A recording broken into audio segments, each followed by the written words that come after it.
Durup durup. Niye gülüyorlar? Box'tayla beraber.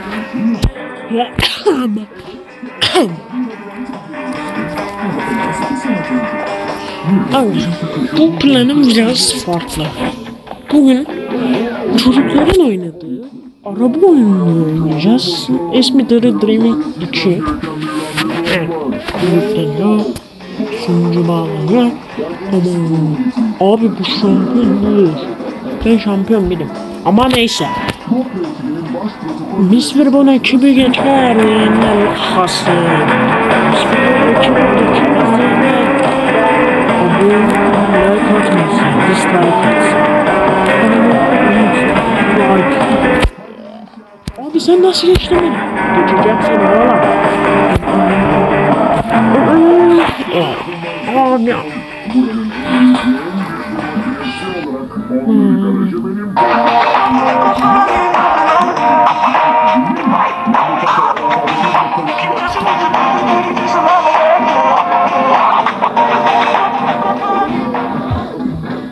Gördün mü? Benim yapmam lazım. Hayır, ben kendi yolumla yapacağım. Bırak da ben yapayım. Bırak peşine. Beni seni temas et. Gel buraya.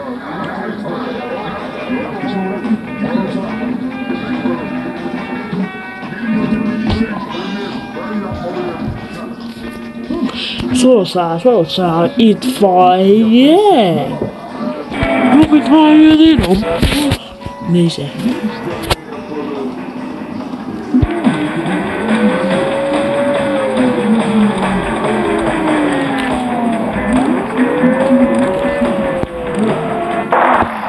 Ne?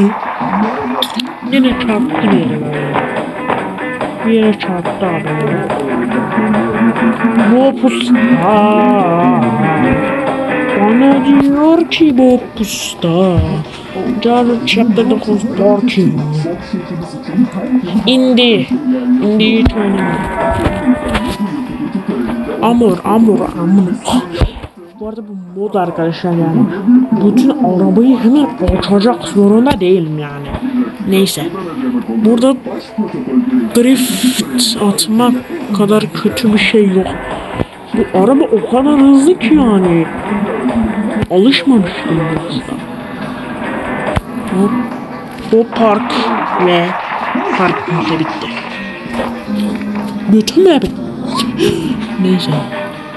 Rain Drift Queen de çok iyi olur bu arada.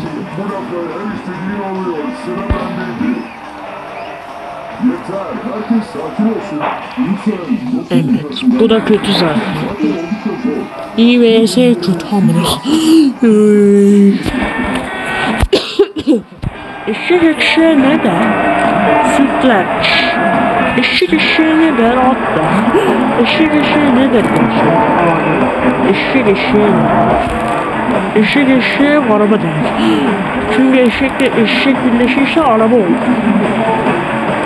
Eşek zaten güzel bir araba. Arabalar iki tane eşeğin birleşimidir. Niye mi? Niye? Çünkü araba için eşek de olur. At. Bilmiyorum.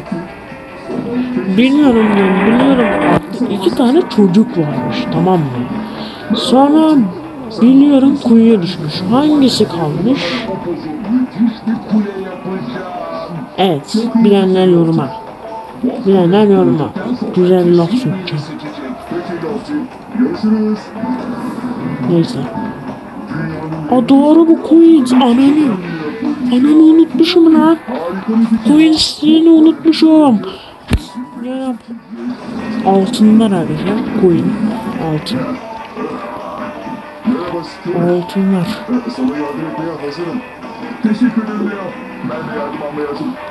Abi bir şey söyleyeceğim. Drift falan atınca para geliyor. Ama illa niye bunlardan toplamam gerekiyor? Anlamadım. Ben dilenci miyim ya? Yerlerden para topluyorum. Dilenci araba mıyım ben ya? Dilenci araba mıyım ben?